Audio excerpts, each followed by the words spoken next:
Tiga. Assalamualaikum warahmatullahi wabarakatuh. Nama saya Datin Hawa, NIM 23218140 dari Universitas Pendidikan Mandalika, Program Studi Kesehatan Masyarakat. Jadi di sini saya akan menjelaskan tentang etika batuk dan bersin. Nah, di sini teman-teman perlu ketahui apa itu batuk. Batuk merupakan mekanisme pertahanan tubuh, sistem pernapasan, dan merupakan gejala suatu penyakit atau reaksi tubuh terhadap iritasi di tenggorokan karena adanya lendir, makanan, debu asap, dan sebagainya.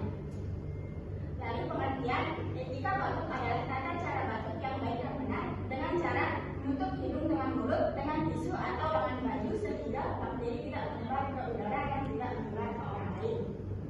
Selanjutnya, mengapa batuk harus pakai etika? Yang pertama, etika batuk hanya memiliki satu tujuan, yaitu mencegah atau mengendalikan penyebaran infeksi melalui udara bebas yang terjadi saat batuk dan menjaga kenyamanan pada orang lain di sekitarnya.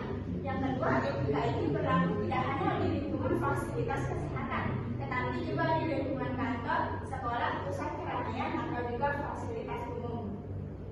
Kemudian, langkah-langkah etika batuk. Next. Yang pertama, jika ada batuk, segera ambil tisu untuk menutup hidung dan mulut Anda. Jadi batuk ini tisunya menutup hidung dan mulutnya.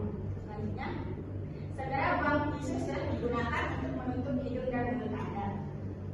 Selanjutnya, bila tidak tersedia tisu, gunakan bagian atas lengan baju Anda bukan telapak tangan.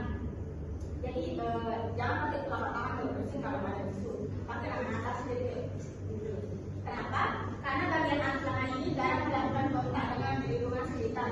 Jadi lebih bersih itu daripada telapak tangan.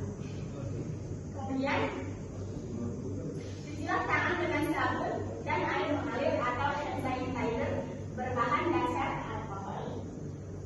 Kemudian jika Anda sedang dalam keadaan batuk atau flu, gunakan masker agar orang lain tidak tertular.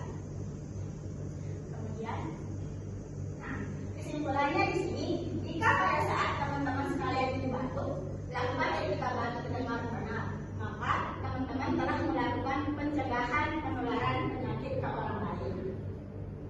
Sekian dari saya. Assalamualaikum warahmatullahi wabarakatuh. Waalaikumsalam warahmatullahi wabarakatuh.